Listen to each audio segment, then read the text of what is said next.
নমস্কার, মাটিবানিয়া থেকে আমি সুস্মিতা। আজকে নিমোর রঙের টিউটোরিয়াল নিয়ে চলে এলাম। কালকে নিমোকে বানিয়েছিলাম, সেটারই তোমাদের সাথে ভিডিও শেয়ার করেছিলাম। আর তোমরা অনেক ভালোবাসা দিয়েছো সেই ভিডিওটাতে। আর আজকে নিমোর রঙের টিউটোরিয়াল নিয়ে এলাম। নিমোকে রং করা খুবই সোজা বলতে পারো। কারণ হচ্ছে কি যে এটা নিমোর যে কালারটা সেটা হচ্ছে কি যে অরেঞ্জ কালার বেসিক্যালি। আর বর্ডারগুলো সাদাতে আর কালোতে। এটাই হচ্ছে কি যে নিমোর গায়ের রঙটা। নিমোর গায়ের কালারটা অরেঞ্জ কালার যদিও, কিন্তু আমি এখানে 3 রকম কালার ইউজ করেছি। একটা হচ্ছে কি যে ইয়েলো, অরেঞ্জ আর হচ্ছে কি যে রেড। আর সাদা আর কালো এটা তো বর্ডারের জন্যই আছে। কারণ আমার কিছুটা মনে হচ্ছিল কি যে রেড ভাব আছে, সেই জন্য এই কালারটাকে ইউজ করেছি। তবে খুব একটা নয়, মানে একটুখানি জাস্ট টাচ আপটা দিয়েছি যাতে রঙটা একটু সুন্দরভাবে খোলে। আর এখানে ইয়েলো কালারটাও ইউজ করেছিলাম। আর কিছু কিছু জায়গায় ইয়েলো কালার দেখো তোমরা দেখতেই পাচ্ছ কীভাবে টাচ আপ দিচ্ছি।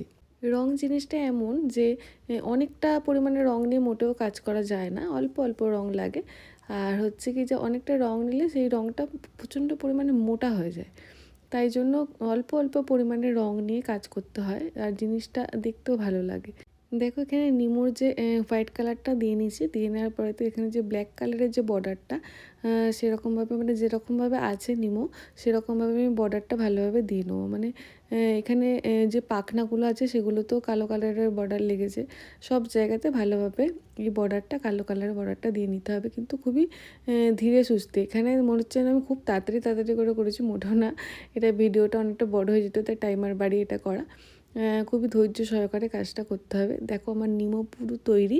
তো তোমরা জানিও রং করার পর নিমোকে কেমন লাগছে। আর ভিডিওটা ভালো লেগে থাকলে একটা লাইক আর শেয়ার করে দিও। আবারও দেখা হবে নতুন একটি কাজ নিয়ে। আজকের মতন টাটা।